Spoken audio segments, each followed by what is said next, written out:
আসামি রাসেলের বিরুদ্ধে আমরা সাক্ষ্য প্রমাণ পেয়েছি। সাক্ষ্য প্রমাণের ভিত্তিতে আমরা আজকে জনাব মোহাম্মদ রাসেল মিয়া, যে বর্ষা চৌধুরীর যে স্বামী, তাকে আমরা অ্যারেস্ট করেছি। এবার স্ত্রী বর্ষা চৌধুরী মামলায় এইমাত্র গ্রেপ্তার হলেন রাসেল মিয়া। রাসেল মিয়াকে আটক করে কি বলছে পুলিশ? প্রিয় ভিউয়ার্স, সম্পূর্ণ ভিডিওটি দেখে আপনার মতামত জানান। এটা নারী শিশু আইনের 11 গ ধারায় মামলা হয়েছে। উক্ত মামলা আমরা তদন্ত করে 65 লাখ টাকা যৌতুকের দাবিতে মারধর করার অভিযোগে স্ত্রী বর্ষা চৌধুরী মামলায় সেই পাপমুক্ত সিনেমার অভিনেতা রাসেল মিয়াকে গ্রেপ্তার করেছে পুলিশ। রোববার 23 সেপ্টেম্বর রাতে তাকে গ্রেপ্তার করা হয় বলে জানিয়ে সবুজবাগ থানার ভারপ্রাপ্ত কর্মকর্তা ওসি ইয়াসিন আলী বলেন, গ্রেপ্তারের পর রাসেল মিয়াকে আদালতে পাঠানো হয়েছে। তবে এখানে রয়েছে একটা অন্যরকম বিষয়। রাসেল মিয়া গ্রেপ্তার হওয়ার আগে পবিত্র কোরআন শরীফ হাতে নিয়ে বর্ষার এই কঠিন অভিযোগ মিথ্যা বলে মন্তব্য করে।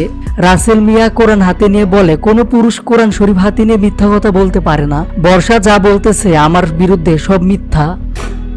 আমি মুসলমান, আমার এত বড় কলিজা হয়ে যায় নাই যে পবিত্র কোরআন সামনে রাইখা আল্লাহকে হাজির নাজির করে আমি কোনো মিথ্যা বলবো?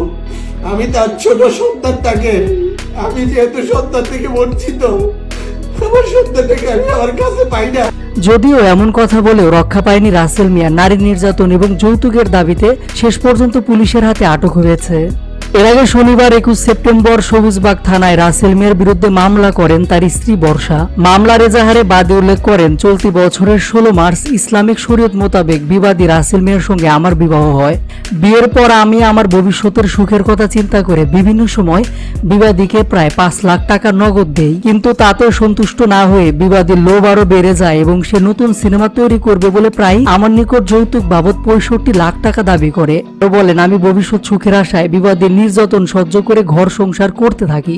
এই অবস্থায় গত বৃহস্পতিবার রাত 9টার দিকে বিবাদী বাসায় আমার নিকট যৌতুক বাবদ 65 লাখ টাকা দাবি করে। এতে আমি টাকা দিতে অস্বীকৃতি জানালে সে আমাকে এলোপাতাড়ি মারপিট করে, শরীরের বিভিন্ন জায়গায় জখম করে। এ সময় আমার চিৎকারে আশেপাশের লোকজন আমাকে উদ্ধার করে হাসপাতালে চিকিৎসা করায়।